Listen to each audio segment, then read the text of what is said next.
Channel को subscribe करें और लेटेस्ट वीडियो के लिए बेल आइकन को क्लिक करें। नमस्कार, विनय क्लासेज की ऑनलाइन क्लास में एक बार फिर से आपका हार्दिक स्वागत, अभिनंदन। क्लास 12 चैप्टर 1 संबंध एवं फलन। देखो, इस चैप्टर के कॉन्सेप्ट को समझने के लिए मैंने यहाँ पर कुछ पॉइंट लिखे हैं। इन पॉइंट को अगर हम अच्छे से समझ जाएंगे तो ये पूरा कॉन्सेप्ट जो है हमें समझ में आ जाएगा। तो बिना देर किए वीडियो शुरू करते हैं। पहला जो पॉइंट है वो है समुच्चय यानी सेट। तो समुच्चय के बारे में हमने पढ़ रखा है कि वस्तुओं का सुपरिभाषित संग्रह जो होता है, कलेक्शन जो होता है, उसे हम क्या कहते हैं?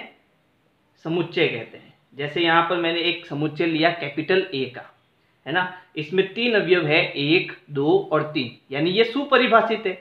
तो वस्तुओं का जो सुपरिभाषित संग्रह है उसे हम क्या कहेंगे? समुच्चय कहेंगे। उसके बाद दूसरा पॉइंट है उपसमुच्चय यानी सबसेट, है ना। तो देखो, सबसेट क्या होता है? सबसेट है यदि समुच्चय ए का प्रत्येक अवयव समुच्चय बी का भी एक अवयव है तो ए बी का उपसमुच्चय होता है। अब इसको समझो। जैसे मान लो मेरे पास एक सेट है ए जिसमें 3 अवयव है, 1, 2 और 3। बी एक समुच्चय और है जिसमें मेरे पास 5 अवयव है, 1, 2, 3, 4 और 5।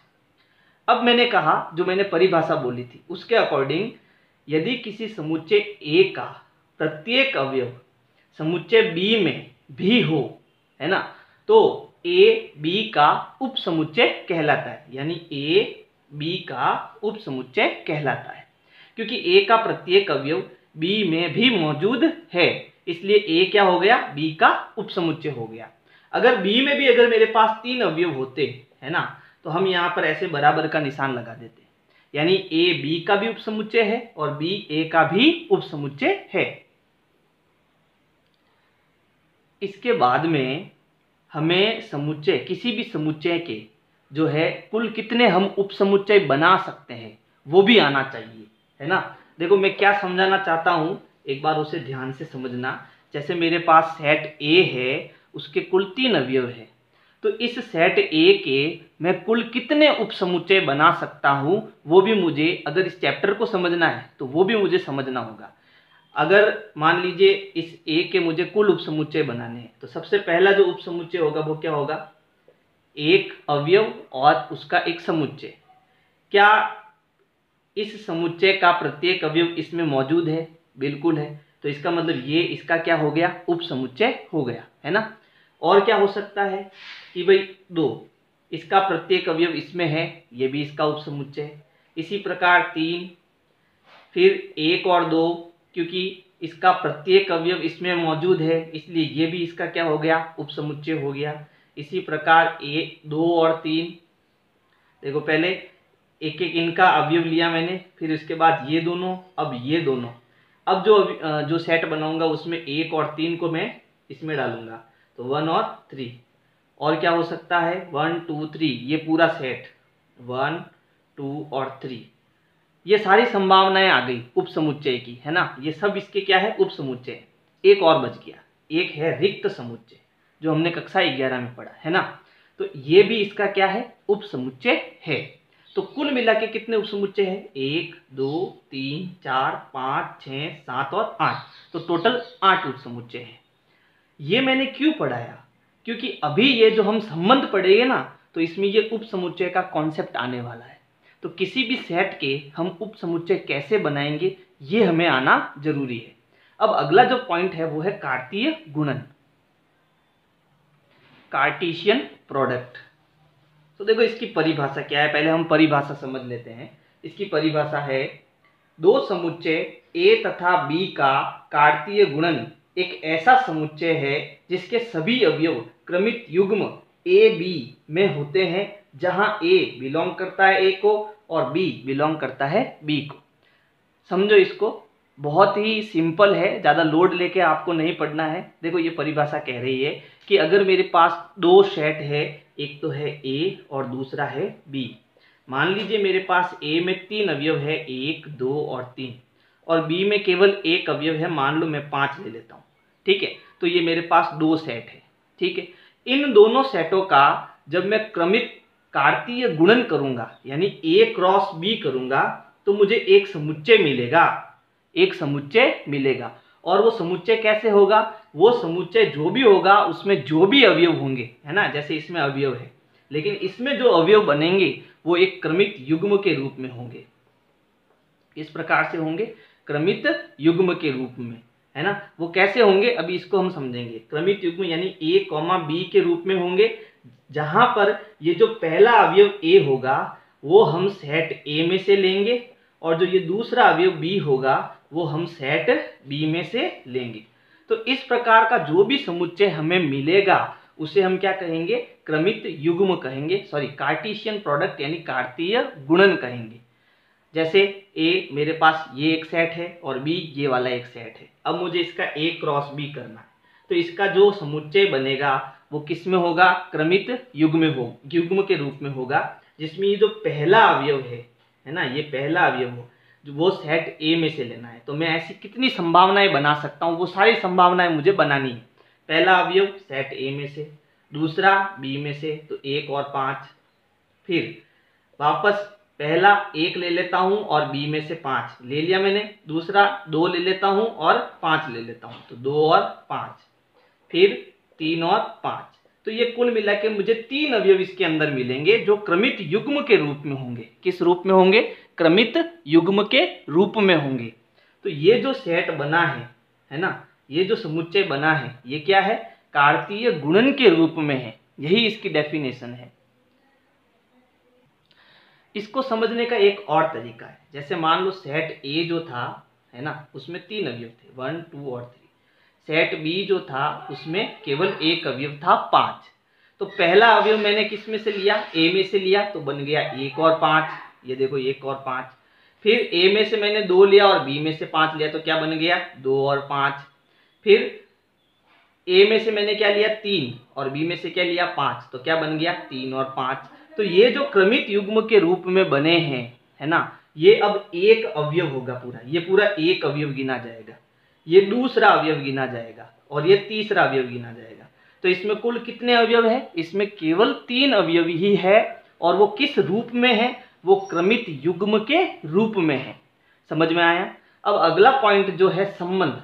संबंध को अगर हमें समझना है तो कार्तीय गुणन को समझना बहुत जरूरी था। क्यों, क्योंकि संबंध की जो परिभाषा है वो क्या है कि इसके जितने भी उपसमुच्चय बनेंगे, जैसे हमने उपसमुच्चय बनाए थे ना सेट ए के, वैसे हमें इसके भी उपसमुच्चय बनाने हैं, और जो भी उपसमुच्चय बनता है वो क्या कहलाता है, संबंध कहलाता है। चलो इसको समझते हैं। तो संबंध की जो परिभाषा है वो है कि किसी अरिक्त समुच्चय ए से अरिक्त समुच्चय बी में संबंध R कार्तीय गुणन A क्रॉस B का एक उपसमुच्चय होता है। जैसे अभी मैंने जो लिया था A बराबर, जिसमें 3 अवयव थे, और B में भी कितने अवयव थे, एक अवयव था 5। तो मैंने A क्रॉस B किया तो मेरे पास एक समुच्चय बना जिसे क्या कहेंगे, कार्तीय गुणन कहेंगे। तो क्या बना 1, 5, इसी प्रकार 2, 5 और 3, 5, ये मेरे पास एक समुच्चय बना। क्या करा मैंने, इसका कार्टेशियन प्रोडक्ट यानी कार्तीय गुणन करा।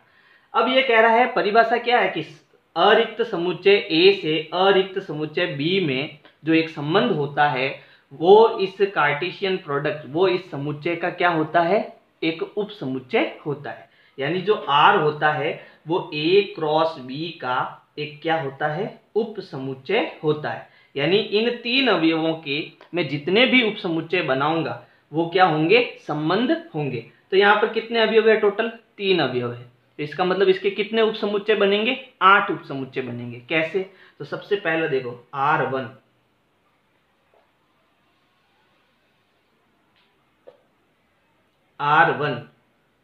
पहला अवयव कौन सा है, 1, 5। तो ये मेरे पास क्या बन गया, एक उप समुच्चय बन गया। और ये एक उप समुच्चय है, इसका मतलब ये A क्रॉस B का एक संबंध है, एक संबंध है। ठीक है। फिर दूसरा संबंध लेते हैं R2। तो अब की बार ये अवयव लेते हैं अपन 2 और 5 का। ठीक है। तीसरा संबंध क्या हो सकता है इसमें, 3 और 5। इसी प्रकार चौथा संबंध क्या हो सकता है, ये वाला अवयव और ये वाला अवयव, यानी 1 5 और 2 5। फिर पांचवा संबंध ये वाला और ये वाला अवयव, यानी 2 5 और 3 5। 6 संबंध हो सकता है 1 5 और 3 5। इसी प्रकार 7वां संबंध जो है वो क्या हो सकता है, ये पूरा सेट, यानी A क्रॉस B भी एक जो पूरा सेट है वो खुद स्वयं का क्या है, एक उपसमुच्चय, यानी एक संबंध भी हो सकता है। यानी ये पूरा आ जाएगा 1 5 2 5 और 3 5। ये आपका 7वां संबंध हो गया। 8वां संबंध क्या है, सिर्फ एक रिक्त समुच्चय, इसे हम फाई के रूप में भी लिखते हैं। तो ये कुल मिला के 8 संबंध बने हमारे पास में। तो संबंध की डेफिनेशन क्या हो गई कि भाई जो संबंध होता है वो A क्रॉस B का एक उपसमुच्चय होता है। किसी भी सेट का जो कार्तीय गुणन होता है उसी को जब उपसमुच्चय बनेंगे वही इसके क्या होते हैं, संबंध होते हैं। अगला पॉइंट है संबंध के प्रकार। देखो अब हमारा जो चैप्टर है अब स्टार्ट हो रहा है ना। ये जो 12th का जो पहला चैप्टर है वो अब स्टार्ट होगा। ये जो 3-4 पॉइंट हमने पढ़े ऊपर वाले, ये क्यों पढ़े, क्योंकि इसको हमें, इस पूरे कॉन्सेप्ट को हमें समझना जरूरी था, इसलिए हमने ये ऊपर वाले पॉइंट भी वापस रिपीट किए हैं। अब है संबंध के प्रकार। इसका मतलब समझो, संबंध के प्रकार यानी अब जो हमें प्रश्न पूछे जाएंगे उसमें हमें बताना पड़ेगा कि ये जो संबंध है वो किस प्रकार का है।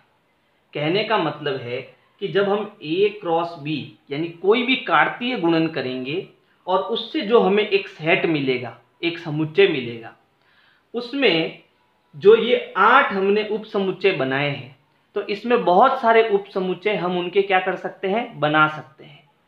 और उन उपसमुच्चयों में से ऐसा कौन सा उपसमुच्चय होगा जो स्वतुल्य, सममित या संक्रामक होगा, वो हमें बताना पड़ेगा। इसके लिए हमें सबसे पहले स्वतुल्य संबंध को समझना पड़ेगा। तो चलो स्वतुल्य संबंध को समझने की कोशिश करते हैं। तो स्वतुल्य की जो परिभाषा है वो है, यदि समुच्चय A में कोई संबंध R इस प्रकार परिभाषित हो कि A, बिलोंग टू R, जहां प्रत्येक ये जो A है, प्रत्येक A जो है वो किसको बिलोंग करता है, वो सेट A को बिलोंग करता है। अब इसको समझना, ये कह रहा है कि एक समुच्चय A है, एक समुच्चय A है, वो कोई भी हो सकता है, इसमें ही परिभाषित संबंध R, इसी में परिभाषित संबंध R। लेकिन R कब बनेगा, यानी संबंध कब बनेगा, जब उसका क्या करेंगे, कार्तीय गुणन करेंगे। लेकिन हमें सेट एक ही दिया है, 2 नहीं दिए। तो हम क्या करेंगे, इसी सेट से कार्टेशियन प्रोडक्ट यानी कार्तीय गुणन कर लेंगे, है ना। मान लीजिए मेरे पास एक सेट है A बराबर 1 2 3, ठीक है। तो मुझे क्या करना पड़ेगा, A क्रॉस A करना पड़ेगा, यानी इस सेट का इसी से क्रॉस प्रोडक्ट करा दो, यानी कार्टेशियन प्रोडक्ट करा दो। तो अब इसका जो समुच्चय बनेगा वो क्या होगा, देखो जो पहला अवयव होगा वो भी A में से ही लेना है और जो दूसरा अवयव लेना है वो भी A में से ही लेना है, यानी 1 2 3 और दूसरा भी 1 2 और 3। तो एक का संबंध किससे होगा, 1 से, फिर 2 से, फिर 3 से, फिर 2 का 1 से, 2 से, 3 से, 3 का 1 से, 2 से, 3 से। तो इस प्रकार से हम इनका क्रमिक युग्म यानी जोड़ों के रूप में इसमें लिखेंगे। क्या बनेगा, सबसे पहला 1 1, फिर 1 2 1 3, फिर उसके बाद में 2 1 2 2 2 3 और 3 1 3 2 और 3 3। तो ये हमने क्या करा, एक समुच्चय बनाया। किसका समुच्चय है, A क्रॉस A का। अब इसके जितने भी संबंध बनेंगे, इसके जितने भी उप समुच्चय बनेंगे, उसमें से हमें बताना है कि स्वतुल्य संबंध कौन सा है। तो स्वतुल्य संबंध की परिभाषा क्या है? A, बिलोंग टू R, है ना। यानी इसमें जितने भी अवयव है, प्रत्येक अवयव का एक ऐसा संबंध, यानी यहाँ पर मुझे अगर स्वतुल्य संबंध चाहिए तो एक ऐसा समुच्चय मुझे मिलना चाहिए जिसमें ये जो प्रत्येक अवयव है 1 1 2 2 और 3 3 के रूप में होना चाहिए। देखो 1 1 यानी A बिलोंग टू R, यानी जो हमने उपसमुच्चय बनाया है उसका जो प्रत्येक अवयव है वो किस में बिलोंग करना चाहिए? A में करना चाहिए। तो इसके 1 2 और 3 अवयव है और तीनों अवयव किस रूप में है? A, के रूप में है, यानी ये एक स्वतुल्य संबंध होगा। अब नोट करना, ये A क्रॉस A का कोई न कोई तो एक उपसमुच्चय बनेगा ना भाई। इसमें कितने अवयव है टोटल? ये 1, ये पूरा 1 2 3 4 5 6 7 8 9, यानी 2 की पावर 9 जब हम करेंगे, ये हमने 11वीं पढ़ा है, कुल उपसमुच्चयों की संख्या यानी 2 की घात 9 हम जब करेंगे तो इसके टोटल उपसमुच्चय बनेंगे, ठीक है। और उसमें से एक उपसमुच्चय कुछ इस प्रकार का निकलेगा, और जो इस प्रकार का उपसमुच्चय निकलेगा वो कौन सा संबंध होगा? वो एक स्वतुल्य संबंध होगा। समझ में आया? अब दूसरा जो संबंध है वो है सममित संबंध। सममित संबंध को समझने के लिए देखो, जैसे इसकी जो डेफिनेशन है वो है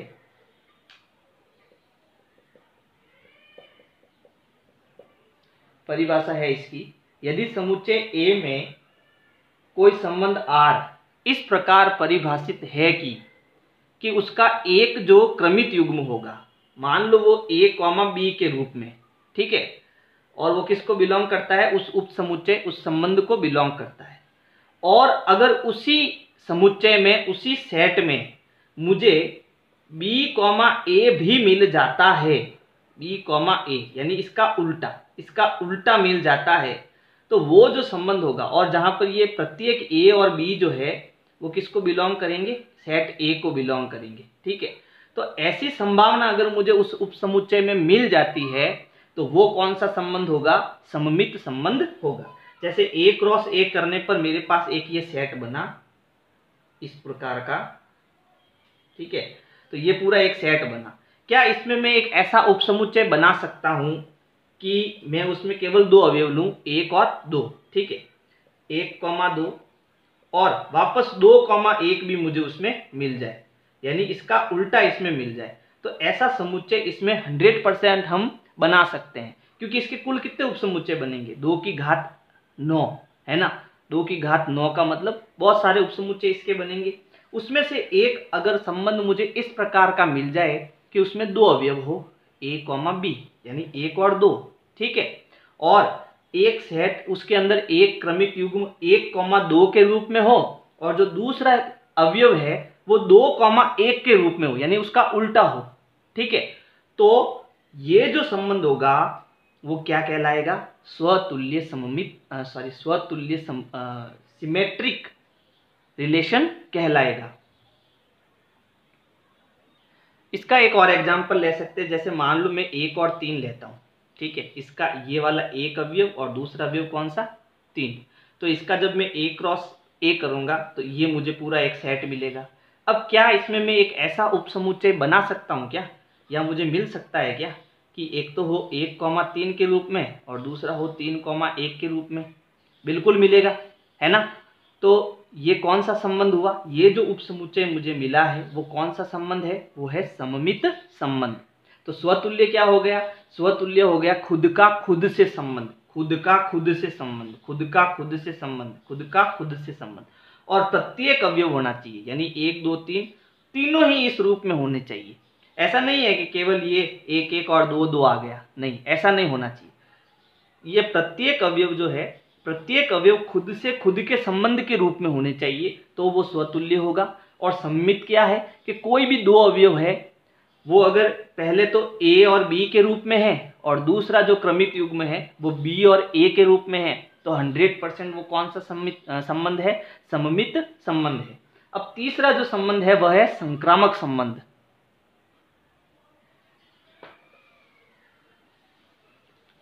तो तो संक्रामक संबंध की जो डेफिनेशन है वो है, यदि समुच्चय ए में कोई संबंध R इस प्रकार परिभाषित है कि उसमें टोटल 3 अवयव है, मान लो A, B, C, मान लो 3 अवयव कोई भी है, ठीक है, और वो तीनों ही किस में बिलोंग कर रहे हैं, एक सेट A में बिलोंग कर रहे हैं, और वो इस प्रकार है कि अगर मुझे उसमें उस संबंध में किसमें उस संबंध में A, B मिल जाए और वो किसको बिलोंग करे, R को बिलोंग करे, यानी उस सेट में बिलोंग करे, और उसमें B, C भी बिलोंग करे, यानी वो तीसरा अवयव भी उसमें बिलोंग करे, और उसी के साथ A, C भी अगर मुझे मिल जाता है, उसी में मुझे A, C मिल जाता है, तो उसे हम क्या कहेंगे, संक्रामक संबंध कहेंगे। जैसे मान लो A जो सेट हमने लिया था 1 2 3, ठीक है, हमने इसका क्या किया, A क्रॉस A किया।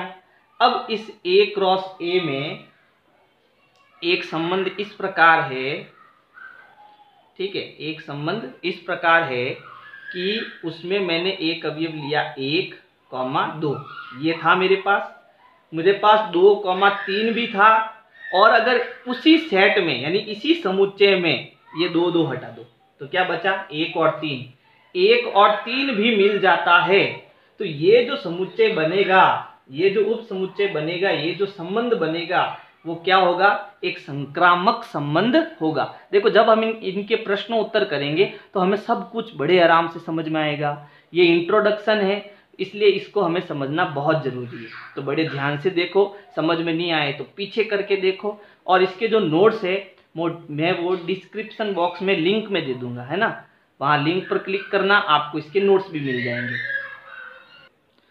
अब अंतिम है तुल्यता संबंध। तो ये जो हमने 3 संबंध पढ़े हैं, स्वतुल्य, सममित, संक्रामक, एक बार इसको अगर वापस समझना है तो हम तुल्यता संबंध में समझ सकते हैं। तो देखो तुल्यता संबंध की जो डेफिनेशन है वो है, यदि समुच्चय A में कोई संबंध R स्वतुल्य, सममित तथा संक्रामक है तो वह तुल्यता संबंध कहलाता है। यानी जो मैंने एग्जाम्पल लिया A बराबर 1 2 3, मैंने एक ही एग्जाम्पल से बताया है ताकि आपका पूरा कॉन्सेप्ट क्लियर हो जाए, है ना। तो इसका जो मैं A क्रॉस A करूंगा, है ना, तो उससे मुझे क्या मिलेगा, एक समुच्चय मिलेगा। वो किस प्रकार का होगा, वो एक क्रमित युग्म यानी A, B के रूप में होगा। ये पूरा कॉन्सेप्ट आ रहा है देखो इसी के अंदर। तो ये क्या बनेगा, 1, 2, 1, 2 सॉरी 1, माफ करना, 1, 1, 1, 2, 1, 3, फिर उसके बाद 2, 1, 2, 2 और 2, 3, फिर 3, 1, 3, 2 और 3 और 3। तो इस प्रकार का मुझे एक समुच्चय मिलेगा। इसके कुल कितने उपसमुच्चय बनेंगे, इसके 2 की घात 9 उपसमुच्चय बनेंगे, और मुझे उसमें से एक उपसमुच्चय ऐसा मिल जाए, यानी एक संबंध, एक उपसमुच्चय A क्रॉस B में, A क्रॉस A में ऐसा मिल जाए, A क्रॉस A में एक उपसमुच्चय ऐसा मिल जाए कि वो स्वतुल्य भी हो, सममित भी हो, संक्रामक भी हो, तो उसे हम क्या कहेंगे, उसे हम तुल्यता संबंध कहेंगे। तो इसमें से मैं एक उपसमुच्चय बनाना चाहता हूं। जैसे मान लो मैंने उपसमुच्चय बनाया 1, 1, 2, 2 और 3, 3, फिर उसके बाद 1, 2 और 2, 1, ठीक है, ये मैंने एक इसमें से उपसमुच्चय बनाया। क्या ये स्वतुल्य है? तो स्वतुल्य की परिभाषा क्या होती है कि जो अगर आपने जो एक सेट लिया A, उसका प्रत्येक अवयव A, के रूप में है, तो आपका वो क्या होता है, स्वतुल्य होता है, यानी खुद का खुद से संबंध होना चाहिए प्रत्येक अवयव का, है ना। तो यहाँ के जो प्रत्येक अवयव है, क्या खुद का खुद से संबंध है? बिल्कुल है। इन तीनों अवयवों को देखो ध्यान से, है, तो ये क्या हो गया, स्वतुल्य संबंध हो गया। दूसरा है सममित संबंध। सममित में हम क्या करते हैं, सममित में हम 2 अवयव लेते हैं, कोई भी 2 अवयव, और उसका क्या होना चाहिए, वो उल्टा होना चाहिए। तो देखो 1 का उल्टा अगर मैं करूं, जैसे 1, 1 है, तो इसको इधर लाऊं, इसको इधर लाऊं, तो क्या बनेगा, 1, 1 ही बनेगा। तो ये तो क्या हो गया, ये पहले से सममित है ना। तो यहाँ हमें किसको देखना है, इन दोनों को देखना है। अगर ये a comma B belong to r और b comma a belong to r के रूप में है, यानी ये इसका उल्टा है, तो ये कौन सा संबंध हो गया, सममित हो गया। तो देखो 1,2 और 2,1 यानी ये इसका उल्टा हो गया, है ना, तो ये क्या हो गया, सममित भी हो गया। अंतिम है संक्रामक। तो संक्रामक में क्या होता है कि भाई एक संबंध होना चाहिए a कॉमा बी, सॉरी एक अवयव होना चाहिए a कॉमा बी के रूप में, दूसरा होना चाहिए b कॉमा सी के रूप में, और तीसरा होना चाहिए c कॉमा a के रूप में। ठीक है, यानी अगर मैं इन दोनों को हटा दूं, सॉरी a कॉमा सी के रूप में, है ना, इन दोनों को हटा दूं तो क्या मिला, a कॉमा सी मिला, है ना। तो अब मुझे क्या करना है, ये तो आपके पहले से संक्रामक है, इनको देखना ही नहीं, इन दोनों को देखो, ये a B C, sorry A B, और ये आपकी क्या हो गया, बी और सी, है ना। तो बी और बी हट गया तो क्या बचा, ए और सी। ए और सी क्या है, 1,1 और 1,1 मेरे पास यहाँ पर है। देखो इसको समझने की कोशिश करना, जब मैंने बी और बी को हटाया तो क्या मिला, ए और सी मिला। तो यहाँ 1,1 एक ऐसा युग्म मिला मेरे को, है ना, और वो इस सेट में है। इसका मतलब ये संक्रामक भी है, ये संक्रामक भी है ना। तो इसी को हम क्या कहेंगे, तुल्यता संबंध कहेंगे। अब चैप्टर 1 से मैंने वीडियो स्टार्ट की है, इंट्रोडक्शन से की है, लगातार मैं वीडियो बनाता जाऊंगा, लेकिन आपका भी रेस्पॉन्स मुझे मिलना चाहिए। आप इसे लाइक करो, कमेंट करो, शेयर करो, ज़्यादा से ज़्यादा अपने दोस्तों को इनवाइट करो मेरे चैनल पर, है ना, कि भाई विनय क्लासेज है, इसमें वो सर सारी वीडियो बनाने वाले हैं और हमें यहाँ जुड़े रहना है। सब कुछ समझ में आएगा, सारे कॉन्सेप्ट क्लियर होंगे, है ना, और सारे नोट्स भी मिलेंगे, आपको बस मुझसे जुड़े हुए रहना है। ठीक है, तो वीडियो अच्छा लगे तो लाइक करो, सब्सक्राइब करो, शेयर करो, कमेंट करो। धन्यवाद।